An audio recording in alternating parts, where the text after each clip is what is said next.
Still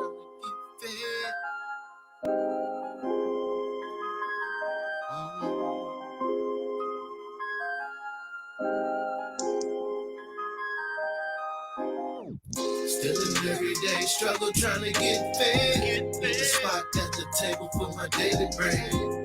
Wonder why we thuggin', or we misled. It's not we dog when we trying to break the daily bread. You can't feel the hunger through an op-ed. Cover how we suffer for the daily bread. Sometimes that pressure make me feel like I'ma lose my head. To make sure my young seeds get their daily bread. Waking up to the traffic in the sunrise. Just another day trying to strategize.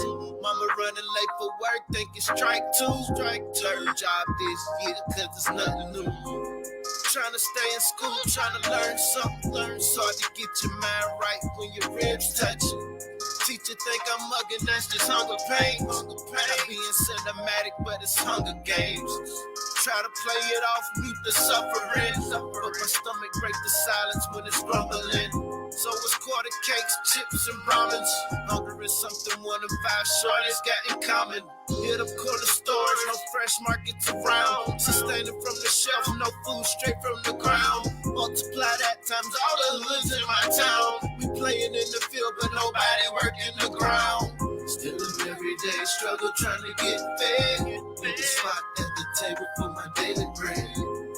Wonder why we thuggin', or we misled. It's not we dog when we trying to break the daily bread. You can't feel the hunger through an op-ed. Cover how we suffer for the daily bread. Sometimes the pressure make me feel like I'ma lose my head. To make sure my seeds get their daily bread. Some scrape their bread up from the crumbs left on the table. Sipping pot, licking to eat. That rumbling coming from behind their navel. You making that bread when you need your own dough. And the sharpest knife in the drawer can get a slice off that loaf. It's the life that I chose, but this life it chose me. You see, my daddy was a soldier and my mama a G. I'm talking integrity, legacy, how to march when I step. If granny cooked it, all you heard was to nothing left. Heard a scrape on the plate, but if you don't work, you don't eat. You gotta earn your own keep. What a man sows is what a man reaps. Her daddy took his machete, then he handed to me and said, keep swinging and chopping until the way I can see. Adorn the armor of God when I step on the street, knowing the Lord protected me from my head to my feet. Granddaddy took his old machete, then he handed to me and said, keep swinging and chopping until the way I can see my daily bread. Still an everyday struggle trying to get fed. Need a spot at the table for my daily bread. Wonder why we thuggin', or we misled. It's doggy dog when we're trying to break the daily bread. You can't feel the hunger through an op-ed. We gon' cover how we suffer for the daily bread. Sometimes that pressure make me feel like I'ma lose my head. To make sure my young seeds get their daily bread. What's growing on? What's growing on? What is growing on? B1AG family. We are back once again for another slice of this daily bread with the Daily Bread podcast here at B1AG. We focus on Black agriculture production, education, marketing, nutrition, health, food, economics for the Black family and the Black community. Now, we're all aware of these terms, global warming and climate change. These are very hot topic keywords because it affects us all. And the things about global warming and climate change, for the past few decades, rising temperatures have worsened extreme weather events. Chunks of ice in the Antarctic have broken apart. Wildfire seasons are longer. Coral reefs have been bleached and damaged. Mosquitoes are expanding their territory, able to spread more disease. And the problem is us, humans, because we're the ones who burn the fossil fuels. We're the ones that chop down the trees, and we're the ones that's causing massive climate change across the planet due to our pollution and just disruption of the natural ecology of the earth. Now, to get this under control, we have Bill Gates. He is funding a project. Believe it or not, this is the truth. He is funding a project to block the sun. He wants to temporarily block and dim the sun to cool the earth. And that's what we're going to talk about today. B1AG family. WTF. Bill Gates wants to block the sun. What could possibly go wrong with blocking the sun? The biggest power plug this humanity has ever known. You know, we use the sun for life. The sun is our life giver, and they want to block the sun. Farmer Brown, surely this is not a great idea. Can we speak on this a little bit? How Bill Gates wants to block the sun.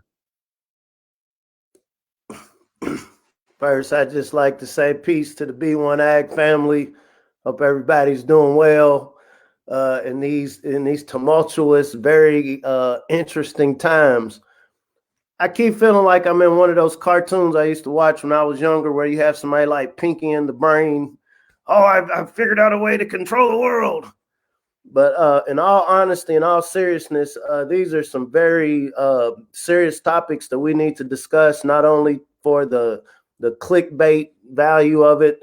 Not only we're not here to try to scare anybody, more so than get these conversations going in a real practical sense of how we can apply this to our lives to not only get to the next day, but get our children, grandchildren, great-grandchildren into the future generations. And so here at B1AG, we like to operate on the concept of codification. None of us have all the answers. If there's 10 answers to be had right now, I think I'm at maybe 1.5. And that one answer is knowing that we have to eat to survive. And in order to eat, we have to have this indelible relationship with our environment. But real quick, talking on this, man. So part of codification is not putting words in people's mouths. And I think you have some videos later. But I'd like to read an article just kind of going into the mindset of this person that we call Bill Gates and this concept of helping the planet. And so the Bill Gates-led initiative is called Breakthrough Energy Ventures, which was started as a promise made at the UN climate talks in Paris, and it's evolved into an umbrella organization called Breakthrough Energy. The initiative aligns with the concepts, namely that implement green technologies to reduce greenhouse gas emissions to zero by 2050. To reduce greenhouse gas emissions by 2050. Here in the B1AG community, those of us that's been kind of keeping up with current events, there's another thing that's supposed to be reaching zero by 2050, and that's black wealth. In this same article, Bill Gates also talked about chopping it up with Jeff Bezos, and they're working in alignment for this goal of a greener planet.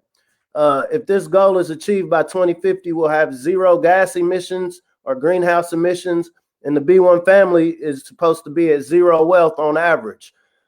I can't tie the two together because I can't speak for another person. But once again, I think the 2020 and 2021 has been a conspiracy theorist wet dream. And here at B1AG, we're trying to use the spirit of discernment. How much of this is just kind of fodder to, get people in an uproar versus how much of this is warnings that we really need to get our house in order when it comes to the B1AG family. This is a great discussion to have yesterday.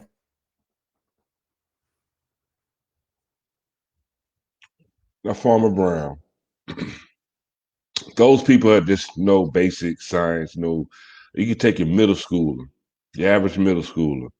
They know that the sun, it helps the grass grow, helps the crops grow, helps produce oxygen.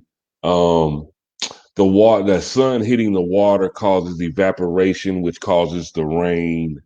The sun is vital, especially for the melanated peoples, for the, vitamin D, us absorbing the actual minerals from the sun, getting strength and vitality from the sun.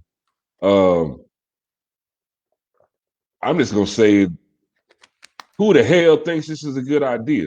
And why are they allowing him to fund this? And this is not a conspiracy theory. This is set forth. This is moving forward. They're set to begin their experiments this summer. Who in the world thinks blocking out the sun is a good idea? I just don't get it. Like, are we in? This does feel like the Twilight Zone. I feel like I'm in the Twilight Zone right now. This can't be life.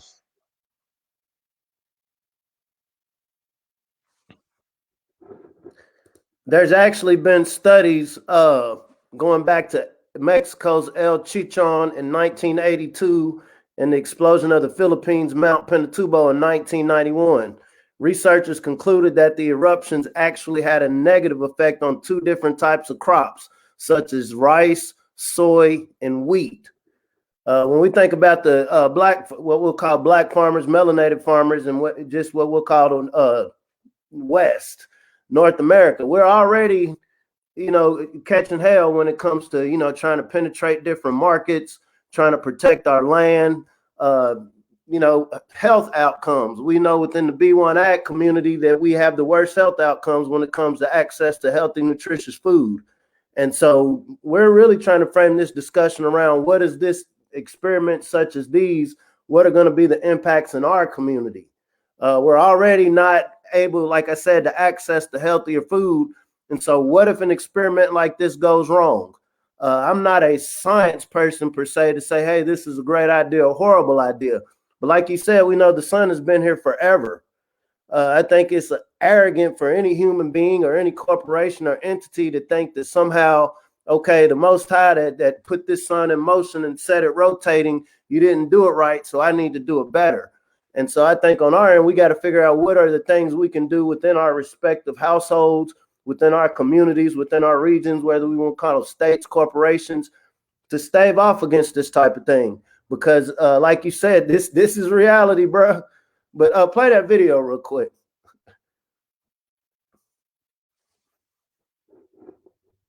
Yeah, before I do play the video, I will need to put up our disclaimer, our copyright disclaimer. Copyright disclaimer under Section 107 of the Copyright Act of 1976, allowances made for fair use for purposes such as criticism, comment, news reporting, teaching, scholarship, and research. Fair use is a use permitted by copyright statute that might otherwise be infringing. Non-profit, educational, or personal use tips the balance in favor of fair use. Okay, now that we got that out of the way, it's real, y'all. This is real.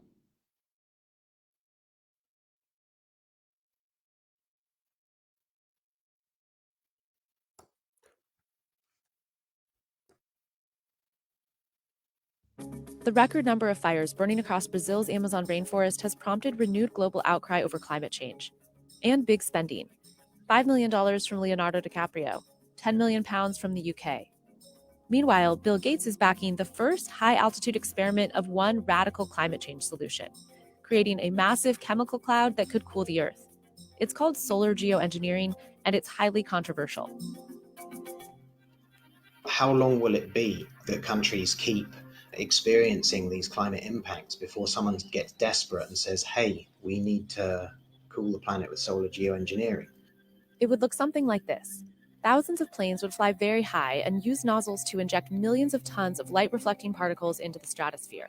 It would create a thin chemical cloud of those particles around the whole planet, blocking some sunlight from reaching the surface. It would mimic a giant volcanic eruption, which we know cools the Earth.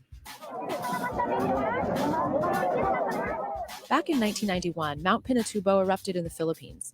It was the largest eruption to affect a densely populated area, creating avalanches and giant mud flows that left more than 700 dead and 30,000 homeless. It also spewed a cloud of 20 million tons of sulfur dioxide particles into the stratosphere. That chemical cloud was hundreds of miles across and reflected about 2% of sunlight back to space. And in 1992, the Earth was cooler than in 1991. That is part of the mechanism, but you do this in a controlled way. Modeling studies have found that it could reduce the intensity of heat waves, for instance. Apparently it could reduce the rate of sea level rise. It could reduce the intensity of tropical storms. But it also comes with significant risks and uncertainties. Things like mass famine, mass flooding, drought, of kinds that will affect very large populations. It could weaken monsoons in India, China, and Africa enough to affect crops. It could eradicate blue sky. You start increasing the amount of diffuse light and you have less direct light, which is the same thing as saying it looks hazy and white. And if the global community decides it should stop? So you stop injecting it, and after a year, the cloud is gone, and you get this rapid warming at a rate much faster than you would get if we had done nothing. If you've taken out the greenhouse gases that are adding to the warming, then the temperature won't go up, it'll stay what it is. So if we don't stop emitting greenhouse gases into the atmosphere, we don't try as hard as we can to do that, then there's no point in doing solar geoengineering. A 2016 opinion poll conducted by the Harvard group doing solar geoengineering research found that 67% of subjects support its use. One reason this technology is appealing, it's cheap. One study estimates it would cost an average of $2.25 billion globally every year for the first 15 years of deployment. Compare that to the $500 billion the US government estimates it will cost just the US by 2100 if no action is taken against climate change. Or the 1.6 to 3.8 trillion projected global spending by 2050 on low-carbon energy production. You can also compare it to direct air carbon capturing, another climate change solution backed by Bill Gates and by big oil. It involves sucking billions of tons of carbon out of the air. And at $100 to $200 a ton, it could be big business. Solar geoengineering, on the other hand, is so cheap that nobody currently stands to make money from the process. But just because a solution is cheap doesn't make it a good one. It's cheap and dangerous. It doesn't require a lot of materials. It doesn't require a big innovation. It basically affects the whole planet with one project. So that is not necessarily a situation that has a lot of profit opportunity, right? Because there's not going to be a lot of different people that can do it and compete in a marketplace. Bill Gates is among a dozen individual donors and 14 foundations backing the first stratospheric solar geoengineering experiment out of Harvard. It's called Stratospheric Controlled Perturbation Experiment, or SCOPEX. A high-altitude balloon will lift instruments about 20 kilometers into the stratosphere, where it will release less than 2 kilograms of different naturally occurring chemicals, like calcium carbonate and sulfates, and then measure the change in atmospheric chemistry and light scattering. The Harvard group that runs SCOPEX and other experiments has raised more than $16 million, more than double any other solar geoengineering effort. And annual global funding has gone up from $1 million in 2008 to $8 million in 2018, with the majority of that funding coming from the US. The first phase of SCOPEX will cost around $3 million, with much more needed for wider research on solar geoengineering. To this point, stratosphere injections have only been tested with climate modeling. In the UK, a government-funded solar radiation management test called SPICE was cancelled in 2012 because of issues with patents. We're not trying to develop any technology that is patented or where we want to make money with this later on. A study last year found that no existing aircraft can inject the stratosphere at a high enough altitude, but developing a new high-altitude tanker would not be technologically difficult or prohibitively expensive. Nozzles still need to be designed that can continuously blast out trillions of particles, and scientists still need to decide what chemicals those particles should be made of. But unlike cloud brightening, which is another solar reflection technique, the tech needed for stratospheric injections is not far off. The technology is not the main thing that's holding this back. The main thing that's holding it back is the uncertainty about what the exact effects would be and the positives and negatives of its effects, and the governance and decision-making process for implementing it. Other radical attempts to control climate change have been tested in the past, like when one California businessman dumped 100 tons of iron dust in the Pacific to spawn the growth of carbon-absorbing plankton.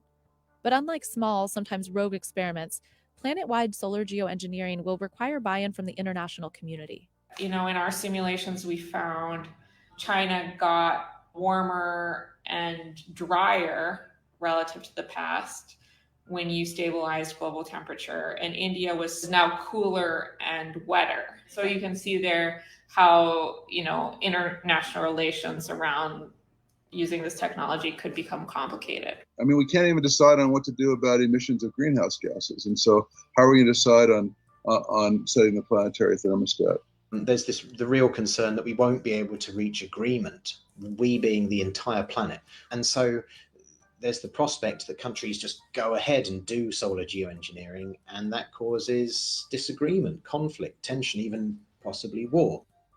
3 years ago, the international community did come together when almost 200 countries signed the Paris Agreement on climate change, agreeing to limit global temperature rise to less than 2 degrees Celsius. Since then, President Trump has stated his intent to withdraw from the agreement. The Paris Climate Accord is simply the latest example of Washington entering into an agreement that disadvantages the United States. And global emissions are not being reduced fast enough to reach these goals. Success doesn't happen alone. It takes a team in your corner, ready to help you navigate when your dreams start becoming a reality. You never stop, so neither will we. City National Bank.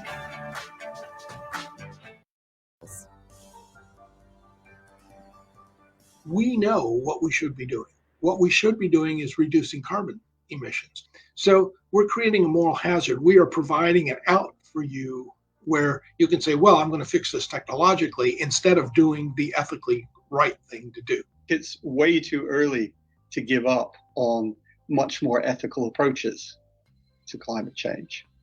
Right. The future generations were literally in the room to question us on our dubious arguments. We wouldn't get far with some of the kinds of arguments we're trying to offer for neglecting conventional climate policy and going down this path. For now, the failure to rapidly reduce emissions has prompted more exploration of alternative solutions like carbon dioxide removal and solar geoengineering. But scientists warn we will still need to reduce emissions too. If we're not cutting CO2 emissions at the same time, from my perspective, there's little point in doing this because you would have to start using ever-increasing amounts. No responsible scientist says that it's a silver bullet.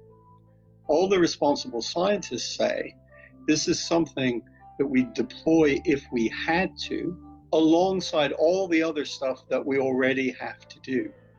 The U.S. Academies of Sciences is holding a series of meetings to study solar geoengineering, including one at Stanford this month. The committee will issue a report next year with recommendations for how, or if, solar geoengineering research should continue. Some scientists say the research is necessary in order to arm future generations with the ability to enact this backup plan, even though it seems nearly impossible now.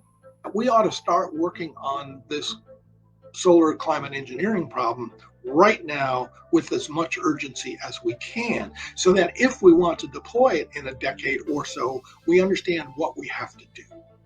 This is a real moral horror, especially in a situation where we're not doing all the things that we could be doing to minimize the risks of climate catastrophe now. But experts do agree that more public awareness is needed around solar geoengineering, because within a couple decades, for better or worse, it could be part of the solution, helping return the planet to pre-industrial temperatures. Modeling evidence gathered over the last decade has pretty consistently found that a moderate amount of solar geoengineering could significantly reduce many of the impacts of climate change. But it can't be a solution because it doesn't return the climate system back to how it was. It doesn't do anything about things like ocean acidification. So whatever happens, we've got to cut our CO2 to zero. So right now, we need more research to understand this better and a broader conversation so that all of the world's nations have a seat at the table when this is discussed.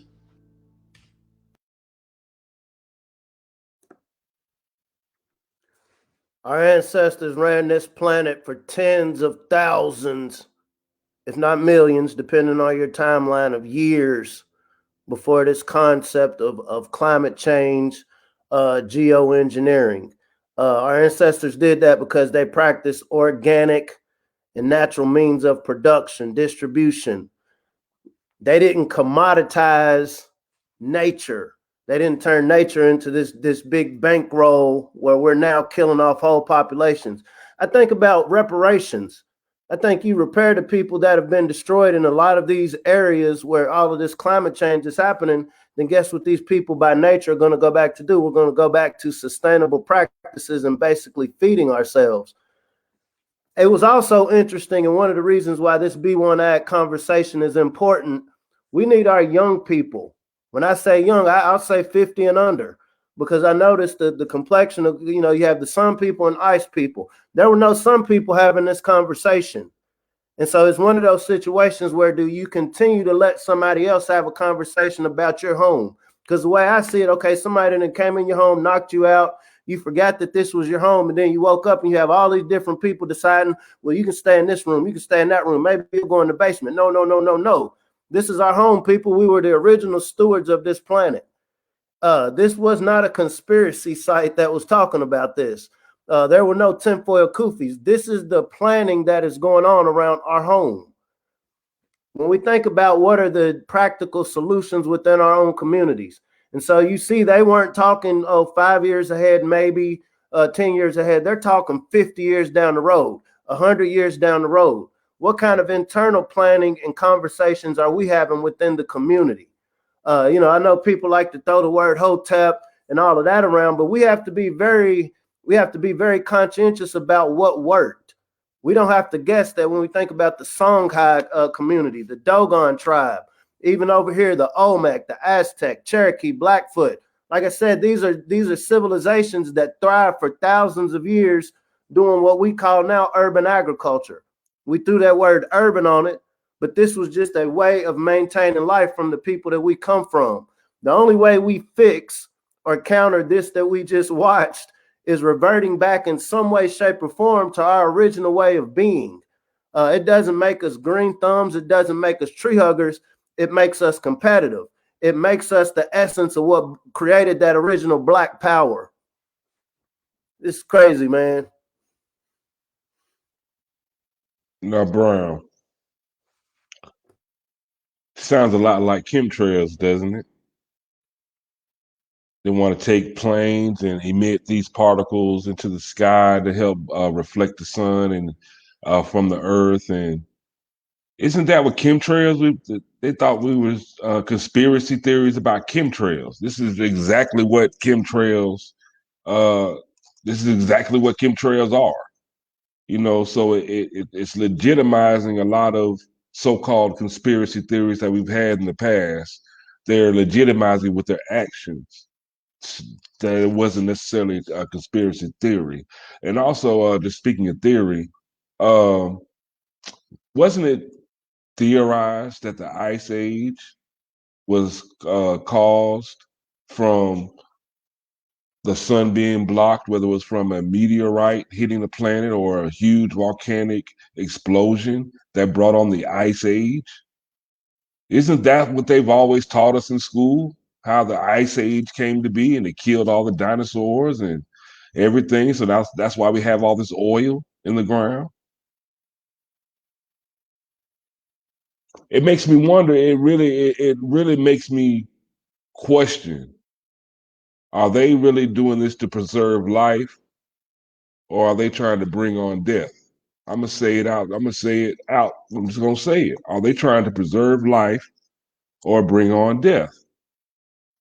And it's also troubling that Bill Gates has become so comfortable with turning the planet into his own little personal science lab.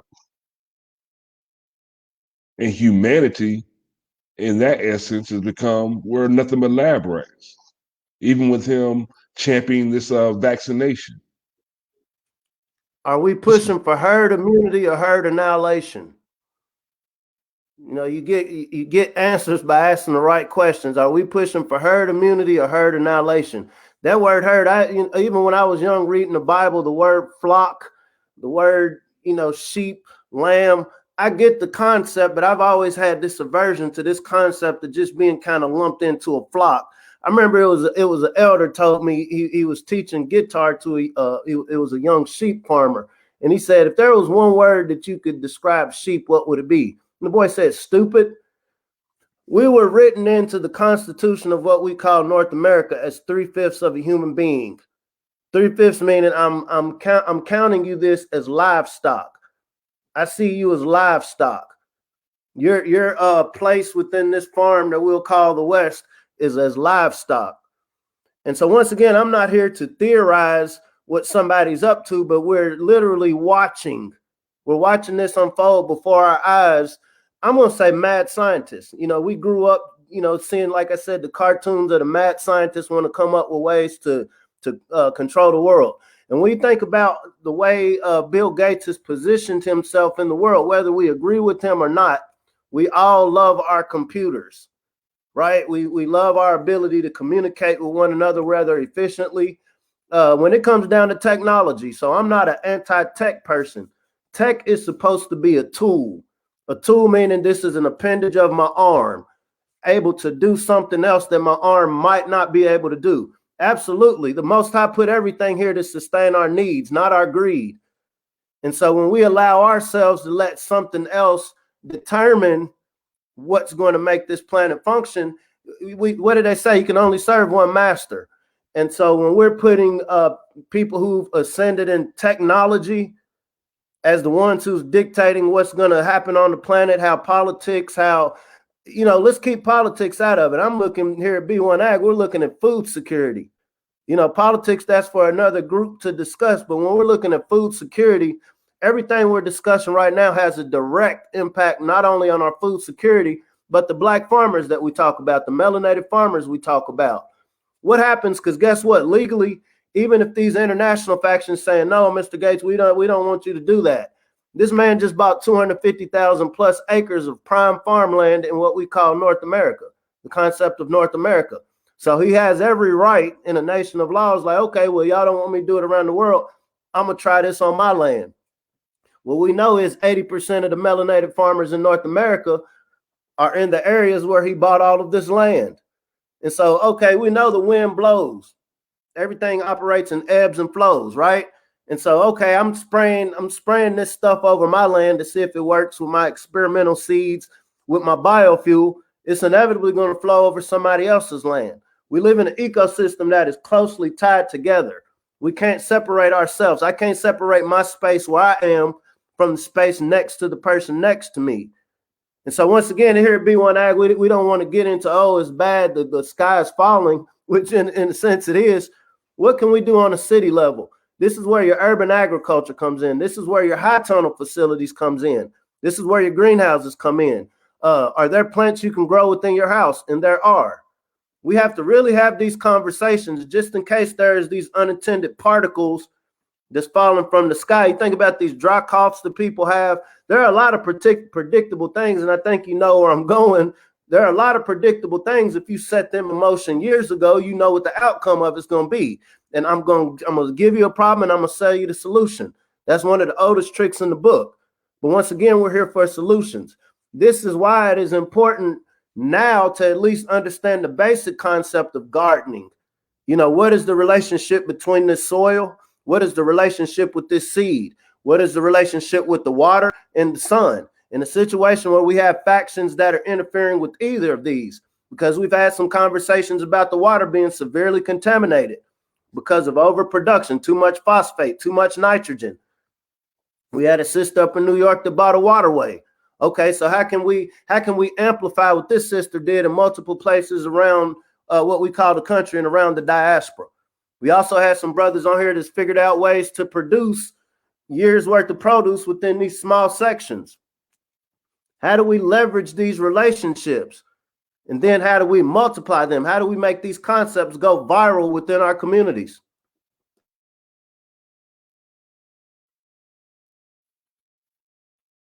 One of the guys on the video said something that was very telling for me. He said that Bill Gates is creating a moral horror. And this is definitely horrific when you talk about blocking out the sun, especially, in our community. They want to block out the sun. There is no way and no how that this can be a good idea. B1 family, they're playing with the earth. They're playing with the earth on a level that we have never seen before. And we are the lab rats that are going to have to figure out and navigate our way as they try to play God. It's more important now than ever that we take this survival skill of growing our own food, the knowledge of taking care of the earth sustainably, and we start applying it immediately. At least in our own sections or segments of this thing called Earth.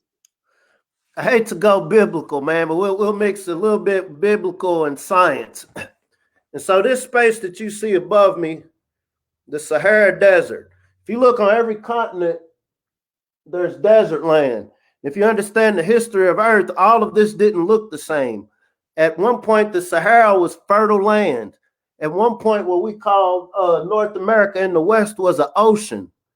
And so the concept that a human being can come down and say, okay, I'm gonna affect climate change, that's very arrogant. When we think biblically, we think there was a story about Nimrod, it was a melanated man, and that might be why we're getting punished, right?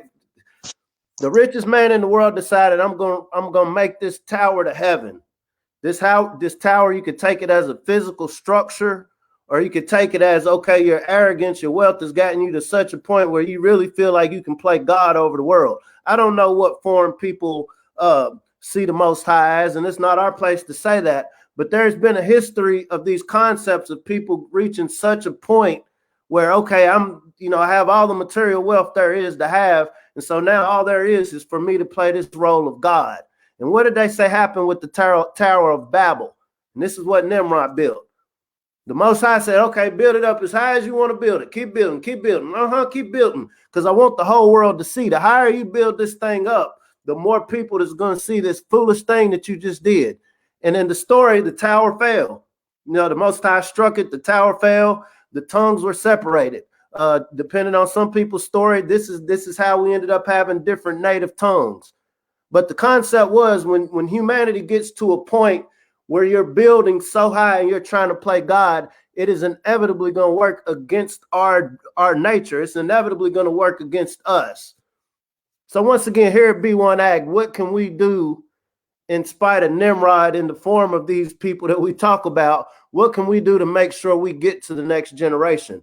This is like a Noah's Ark situation. And like I said, it's hard to not tie in the spiritual implications because, personally, and I can only speak for myself, when I look at the Bible, I don't look at it as, oh, this is a cute book that, oh, it's just got these cool stories. We're supposed to have a spirit of discernment. It's coded. Everything is code. And so how can we take these codes of preparing ourselves? Noah was a survivalist. Outside of the, building the ark, who knows what the ark looked like? Was it real or not? But the concept was, it got into a point where humanity was, we're so focused on our devices, having a good time. Oh, I just want the, world, the businesses to open back up so I can have a good time, versus seeing we've been given opportunity in this last year or so to really focus on now what is important. Being stuck, I don't want to use the word stuck in the house. It's actually been a blessing to me to spend as much time with my children as I have been, because, in this normal society that everybody wants to get back to, I would have been in my office, and so how do we take this opportunity right now? How do we take these stories of a Bill Gates, a Bezos, and these experiments? How do we take these and reevaluate what our place in this broader structure is? We are the original creators. When we talk about ag business, production, distribution from farm to table was the original business. Our ancestors mastered the ability to get a seed to table and distribute it around the world for tens of thousands, if not millions of years before we encountered other people who never had these concepts. It's just like a kid. Sometimes you tell a kid, like, as a parent, you're trying to protect your child, and they just know, I want to do a thing. And so as a parent, okay, I don't want to destroy you, but let me slow you down from doing what you're doing. But we've gotten to a point where we've let the metaphorical children of the world take over. And now we're having this conversation about somebody who has the financial means to try to block the sun, the original source of light. I mean, when you think about the metaphors of this, who in their right mind wants to block light? But once again, this is the grand opportunity for us to reassert ourselves and act not just agriculture, our stewardship with the land, our relationships with one another. What if these devices go down when the proverbial tower falls? Because I'm not a genius. I'm not a fortune teller, but I can't see this having a good end. I can't see it having a good end. With what they said with these volcanoes, that they know for certain, like, hey, it became more floods. Some areas that were typically, arable, had moisture, they went dry. Faith made Noah look stupid until it started to rain. Noah was an old school conspiracy theorist. Man, that's a good one. Hey, but y'all, we definitely need to pay more attention and really look more into sustainable farming practices, high tunnels, growing indoors, greenhouses, aeroponic, aquaponic farming, rooftop farming, um, using pots and other containers to grow multiple plants in a small condensed area. Um, there are a lot of ancient technologies and old ways, as well as new ways um, added on to like technology, new technology added to ancient technology that makes a very efficient, sustainable growing system that is available for us. That is also very cheap. You know, a lot of these systems that we're talking about, you know, these are things that you can repurpose plastics and containers that are already available to you.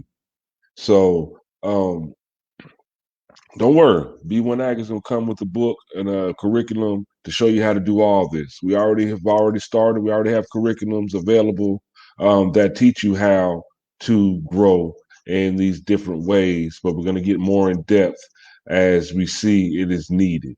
They want to block the sun, y'all. As much as them folks like the tan and sunbathes, they want to block the sun. We're living in strange times, man. I swear this is some this is some it's almost comical. It would be comical if it wasn't true. If it wasn't true, it would be comical. You got any last thoughts for the B1 family?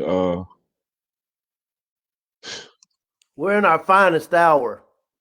This is a very genuine smile on my face. We are in our finest hour. I don't think, you know, right now, as divided as we are as a people, I don't think there's one individual or group that would be able to unify us all. It's just not feasible. There's not one feel good situation that will make the hoods across America, the nice neighborhoods across America, across the diaspora, bring the melanated people together. It wouldn't happen.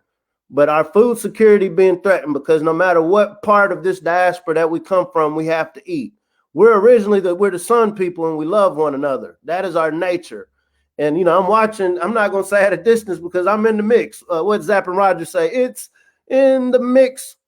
And it's just identifying our specific ingredient in this mix. And our original ingredient was the stewards of this land. This is a great opportunity to get our children engaged in just being outdoors. Hen and I had a great experience this past weekend. Shout out to Michael Collins and his family at Heartland Farm in Finchville, Kentucky. Had about 30 people coming out just enjoying the farm. Some of these kids had never seen a chicken live, never seen a lamb. And it was just great. What's the word I want to being communal. It's the essence of community out in the farm. You know, if you're worried about social distances, hey, there's all sorts of space between you and the next person. But the thing is, this is a great excuse to get back outdoors. This is a great excuse to get our children's heads spinning, because that which we deal with is thinking 50 years ahead. And so I understand my two-year-olds now, my job as a parent is to prepare you to be able to be functional in 50 years when we're supposed to be at what? Actually 30 years now at zero wealth. And so here at B1AG, we believe that that's not going to be the case. It's not going to be zero wealth. We're going to take it high. We're going to reclaim the bag. We're going to reclaim the ag bag. We're in our finest hour, raising young bosses, black to the garden. There it is. B1 family. We got to take care of ourselves because it's getting strange out here. We know what we got to do.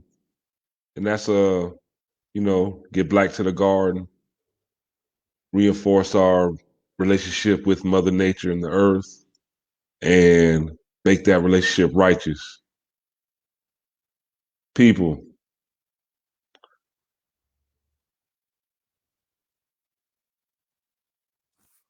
the land is your true mother. She gives you everything. I'm also gonna highlight one more quote that Sister Christy Butts made. Makes a lot of sense. Faith made Noah look stupid until it started to rain. Let's get these shovels in the ground. Let's get these seeds in the ground, and let's get to growing. Let's get to growing. It's more important than we might even believe. And as we end every show, we got to let you know that if you really want to know something, what does they have to do, Farmer Brown? Let's get together now and learn how to grow something. Birdman hand rub. Let's get it done. Y'all be blessed. Get some sunshine on your face, and let's get growing. Let's get growing, y'all. Until next time, another B1AG Daily Bread podcast. We'll see you again. Peace.